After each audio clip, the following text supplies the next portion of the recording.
Good morning, everyone. It's great to be here. Alzheimer's now afflicts more than 6 million Americans and impacts an even greater number of family members.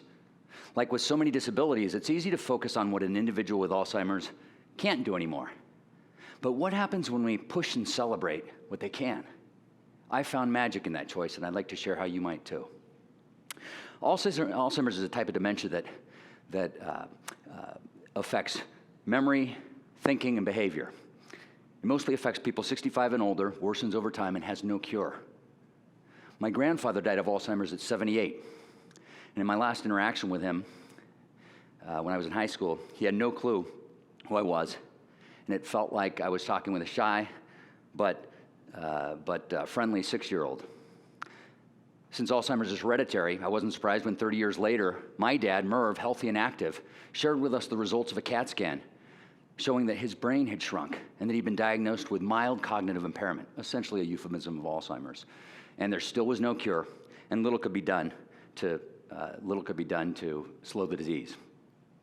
My dad lived in Eugene, Oregon alone. My sister was in Hong Kong, I was in New York. But on trips home, we'd started to notice behavior changes.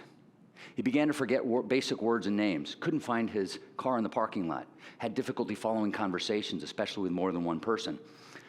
Growing collages of Post-its around the house promised all he was going to do, but nothing actually got done.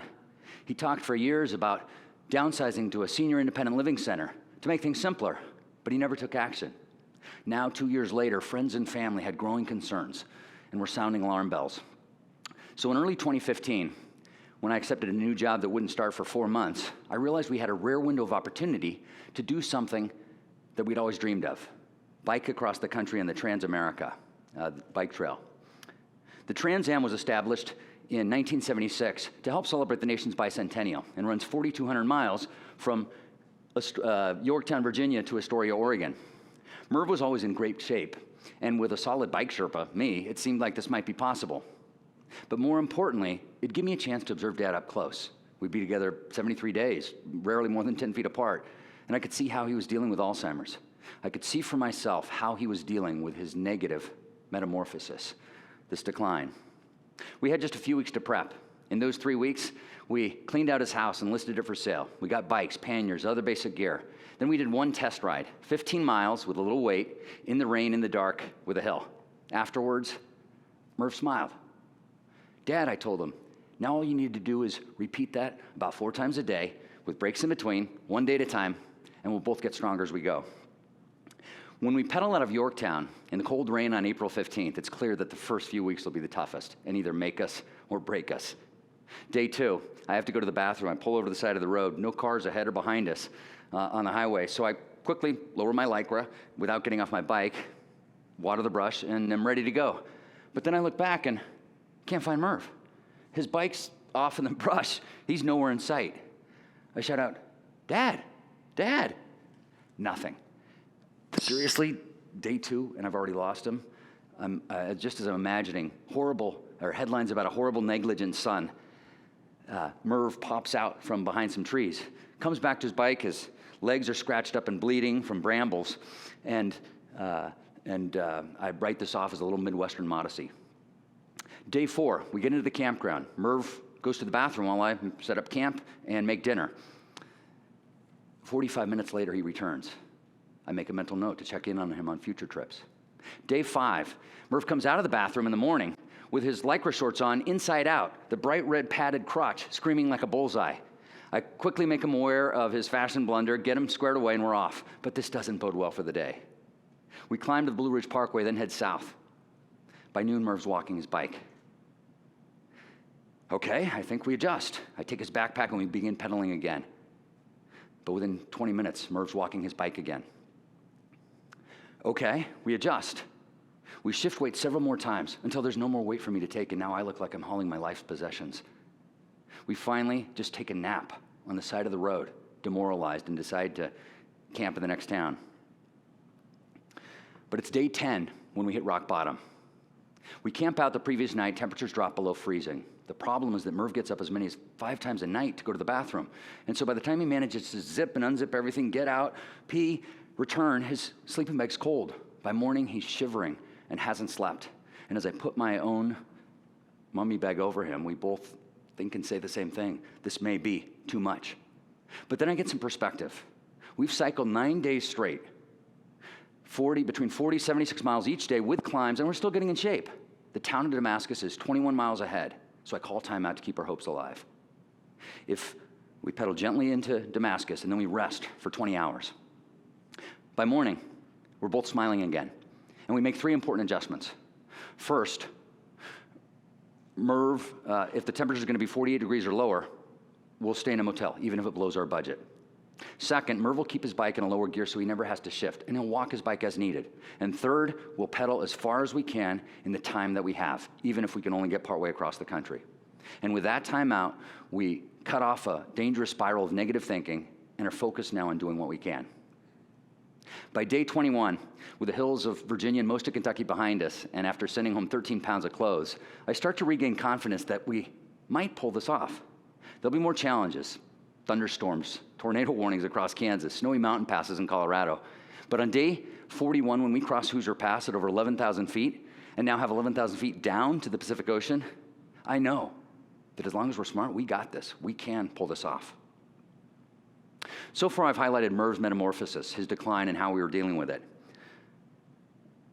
But this journey, I'd realize several years later, represented my own metamorphosis. It was a chance for me to show, through action, the most important lessons I learned from my dad in our 4.5 decades together. My dad stressed the importance of and modeled working hard, no shortcuts, first in, last out, do what needs to be done. We're a Finnish descent, and Finns take pride in their sisu, determination to keep going, to make as many adjustments as it takes to endure. Something I imagine we can all imagine from the last couple of years.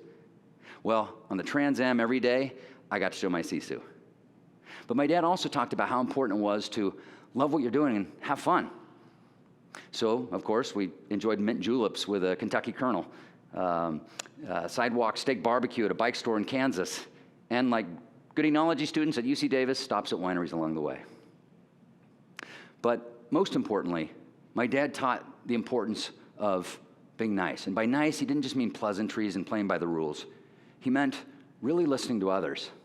Growing up, I saw him serve as a sounding board for major political and institutional figures, help my Ghanaian soccer coach deal with alcoholism, guide hundreds, if not thousands, of law school students and alumni in their professional journeys, and strike up lengthy conversations with random people, tech CEOs, bus drivers, waitresses, doctors, travelers, anyone he met wherever he went. And of course, he used that ear on me, an almost Mr. Rogers-like ear that said, "You're important.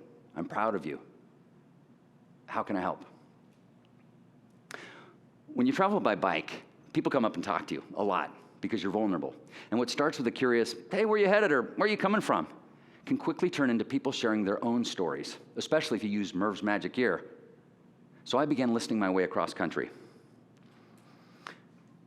At Dulles Airport, an employee, as we're assembling our bikes, an employee comes up asking questions, wants to get a similar bike rack for his nephew in Sierra Leone to carry his books to school.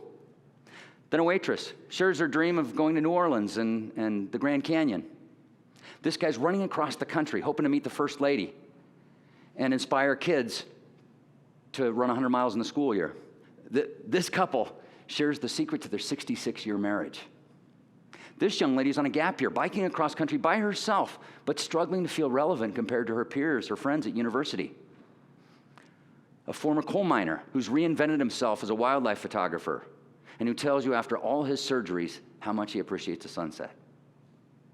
This pastor wrestling with her beliefs on same-sex marriage. This guy's on an annual golf weekend with buddies from the Army Corps of Engineers. 2 decades they've done this, who jokes that golfing and a good cigar are his last vices. And so on. Farmers, entrepreneurs, college students, immigrants. A snapshot of America, especially rural America. And in just a few minutes, people often sharing their triumphs and their tragedies. And I should add that many express their admiration for Merv, though sometimes in unusual ways, like this gentleman in Jeffrey City, Wyoming, population 50.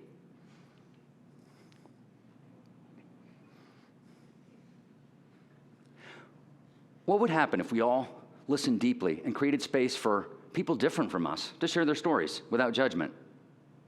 Ironically, it's often hardest to listen deeply to the ones we love. By our 9th state, Idaho, we'd finally hit a rhythm on the bikes and could talk about things other than logistics. I'd also been notified that Merv's house had just sold, so I told him that morning as we pedaled. He snapped back, "So, you want to lock me up and throw away the key?" It wasn't the response I was expecting. Our awkward conversation continued.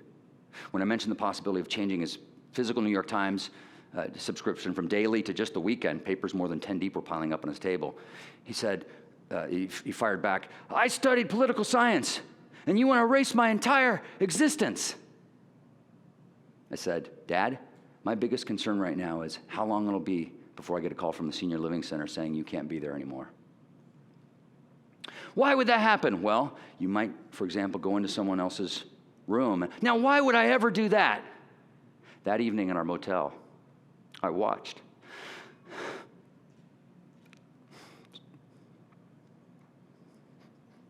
as he tried to use his key on our first floor room. When he came back to me confused, I walked him up to our second floor room. Over the next 2 days, rather than push the conversation, I took another time out and I listened to an audiobook that had been given to me, or recommended to me before the trip, Being Mortal by Atul Gawande. Then, on our first day in our home state of Oregon, I used key questions from the book to frame a conversation. "Dad, what's your understanding of where you are with your health? Dad, what are your worries for the future? Dad, what are your hopes and priorities? And finally, Dad, what would a good day look like?" At the end of the conversation, which lasted about an hour, he said it was the best conversation we had in a long time and thanked me. And I wish I'd listened to the audiobook sooner. One of the conversations we had in Idaho was with a young veteran who had completed 2 tours of Iraq and received a Purple Heart. He was dedicated to helping other vets, including amputees, regain their emotional health and sense of purpose by taking them on bear hunts.